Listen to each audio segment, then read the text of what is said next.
Hej og velkommen til den her video, hvor vi viser, hvordan man laver en hjemmeside/blog med WordPress. Det I starter med at gøre, gå på WordPress hjemmeside. WordPress. Så går I herned. Og så synes jeg, I skal tage den danske. Og så tryk sign up. Så skal I bare udfylde alt det her. E-mail, brugernavn, kodeord, blogadresse. Og så kan I så vælge at betale $18 om året for at .com, så I får fjernet WordPress.com. Når jeg har gjort det, så logger jeg ind.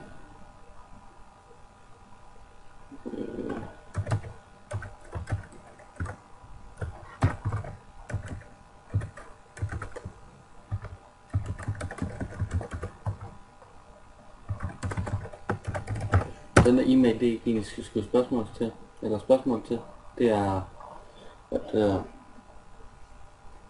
bare sådan for sjov, at jeg har lavet sådan, jeg kan teste alt muligt. Men det har åbenbart ikke lavet en her, så vi laver lige en helt for grund til, at I ser, hvad man gør.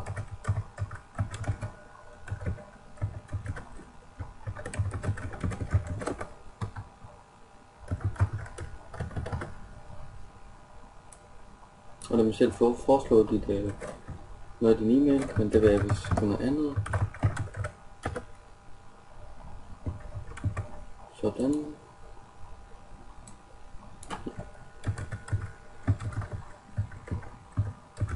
Jeg skriver bare det altså kodet. Der kommer til at stå med bogstaver. Så skal man bare lige trykke på skrive. Og så kan man så skrive. Sådan. Og det virker. Det her det er hvad du skal komme til at søge på her via adresselinjen, hvis man skal finde en hjemmeside. Her skal man skrive testealt, eller testealt.dk.wordpress.com. Det kan du så ændre her, så det bare er .com eller net, og sådan, så koster det $18 om året, eller 18 og $25, det er sådan, hvad du vælger. Gå herned, så du bare på opret, den gratis. Og du tænker sikkert, at der står 3 GB, det er ikke nok, det er rigeligt. Det er meget mere end rigeligt. Du kan godt købe den der ubegrænsede, eller bare 13 GB, men du får det ikke brugt. Jeg har lavet sindssygt mange af dem her WordPress-blog med kun 3 GB, og det er meget mere end rigeligt. Jeg skal vælge din blog-titel, og det skal stå nede under blog-titlen, og det kan du altid ændre, så jeg vælger bare at trykke næste. Så selvfølgelig design, det kan du altid lave om. Rammer koster penge, den har jeg lige tænkt mig at tage, men det skulle jeg alligevel. Jeg trykker bare næste. Og trykker næste. Så vil du connecte den til Twitter eller Facebook, det vil jeg ikke, jeg trykker næste. Og næste igen. Sådan, så er den faktisk klar. Så vil vi prøve at åbne en ny side.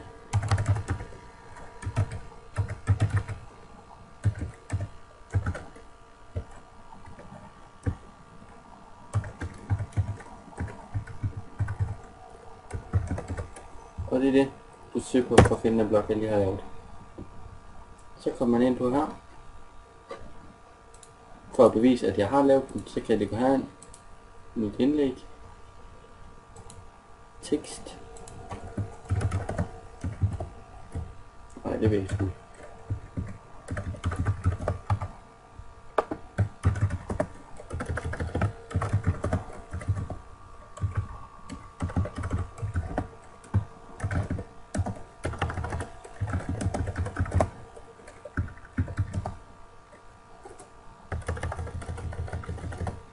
Hej og velkommen med at bare skrive. Så trykker jeg på, jeg kan gøre så lige.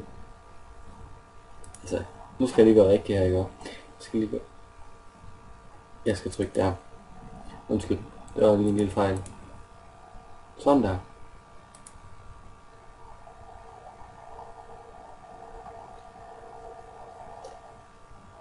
Jeg sætter lige på pause, og så finder jeg lige ud af, hvad fejlen er. Jeg har fundet fejlen, det var at du skulle ind i din e-mail. Det står der forresten lige her. I en e-mail, og så tryk på at du gerne vil godkende, at du har lavet en konto på WordPress. Det Det er ganske gratis, og så kan du så lukke alle de der sider igen.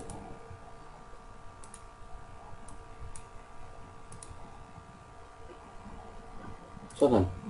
Nu kan vi lave lidt post. Sådan.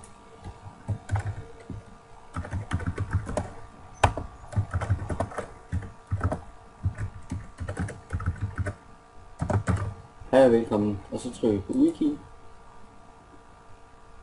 Så vil den se den indlæser lidt der. Sådan. Så er den udgivet.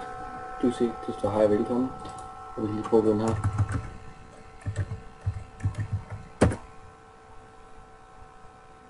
Hej og velkommen. Fra den 18. marts, og det er hele. Og det deroppe kan man altid ændre, og det kan du også med det der. Design kan du altid ændre, og du kan faktisk ændre alt. Eneste du ikke kan ændre det deroppe. Jo, det tror jeg faktisk godt du kan. Du kan fjerne det af WordPress, hvis du bliver træt af det på et tidspunkt. Men det koster lidt. Ja. Tak fordi I så med. Læg en kommentar nede under videoen her, hvis I har nogle spørgsmål. Ja, farvel.